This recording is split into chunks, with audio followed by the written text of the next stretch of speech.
Absolutely. So getting into Death Grip, which, again, follows, we're on these 2 year cycles, just another 2 years after. Probably felt like forever in between at the time, but was actually pretty close behind the Curse. Yeah. Yeah.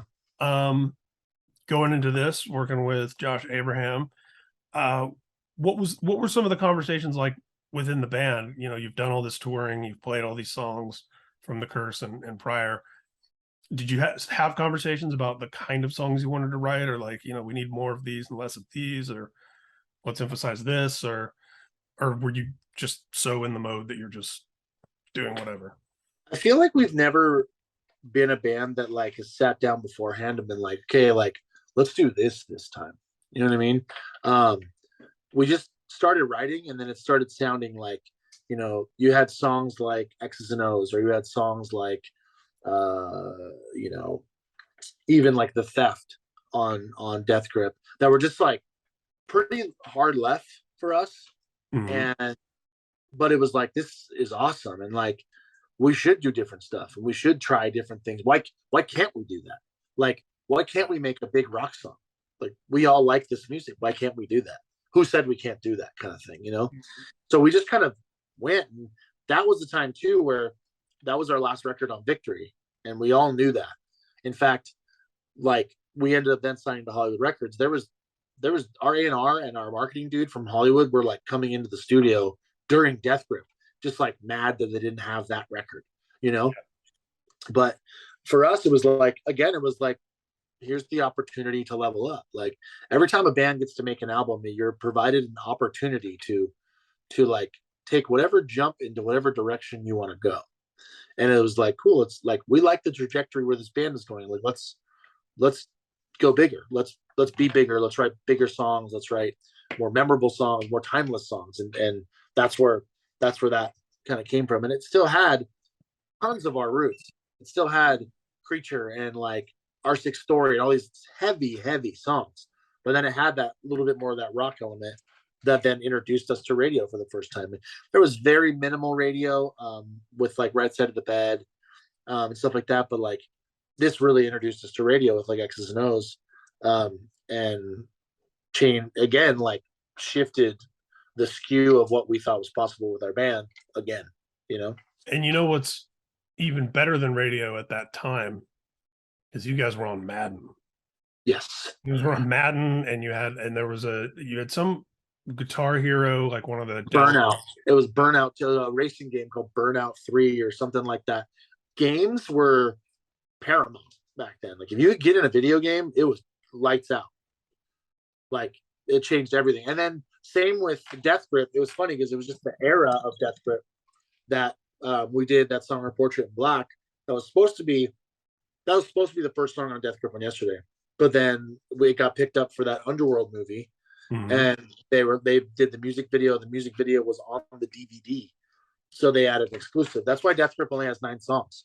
Because that was supposed to be first. And we're like, okay, well, do we just shit out another song in the 11th hour, or like, or do we give them something good that has to So, but yeah, that was another time with just crazy opportunity. And like, I remember coming out, I mean, this is bonkers numbers for me to even think about, but we had the first day we were on the Taste of Chaos tour with like Deftones, As I Lay Dying, Thrice, like all these massive Story of the Year.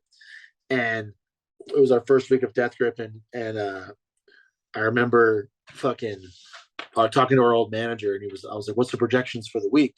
And he was like, right now, or what's first day looking like? And he told me 60 or like 65,000 or something like that. And I was like, what? I'm like, that's in the first day. That's fucking crazy. He meant shipped. The projection for the week was 65,000. Yeah. So I just went around telling everyone on the tour that we day one we hit 65,000. So who knows? Yeah, you're gonna have a gold first week. Yeah. The next day I got informed that I was incorrect, but we still did 69,000. Yes, I was like, please just break that 65,000 so I don't look like a fucking idiot. But like those numbers are nuts. That's crazy. Those numbers are nuts now, but those numbers were nuts for us back then because we had never done them photographers like that. No, and when we talk about a lot of contemporaries and peers and bands that are associated together, there weren't. I mean, you were by far one of the biggest bands, and I'm not just talking about Orange County. I'm talking about like with the Lamb of Gods, the Kill Switches, the Azalea Dyings. Like, you know, you were in that upper echelon, and in fact, you know, on Death Grip, not only were you on the Ozfest second stage, but you were one of those like fixed headliners. Right? Yeah, All the bands rotate, and then there's a couple at the end that you know go. So, and also, I'd be remiss if I didn't mention one of my favorite Atreyu record covers. That's a Don Clark extravaganza and a Jeff Gross photograph, and they were. I mean, you know, I mean, they're still doing album packaging, obviously, but Don in particular has kind of moved on into other types of art. But at the time, he was, it was like he was crushing with Atreyu and Bleeding Through and Unearth and like, you know, a bunch of Bullet for My Valentine, like a bunch of what's the other one? Funeral for a Friend with the girl with the record cover you could not do now. Standing in front of school lockers.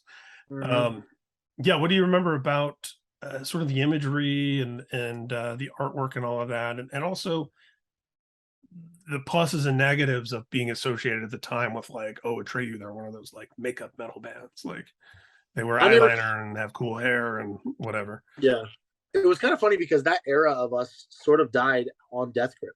Like I was always the like eyeliner and fucking like punk rock goth clothing looking dude. Like the rest of the band, like Dan kind of did a little bit, but like that kind of faded off with Death Grip. It was just like that was our thing. Like in earlier like Curse era, we just wanted to like we're like, oh look, let's do what like Alkaline Trio does. It's really like matching black clothes and you know what I mean.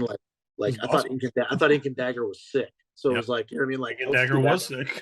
Yes, 100%. But that kind of like that didn't bother me at all. But I remember the concept coming to us like, yo, so for the art, like it's just going to be this dude on fire, and then the booklet's going to be just photos of you guys in really random places on fire. And I was like, yeah, done. That's all you had to tell me.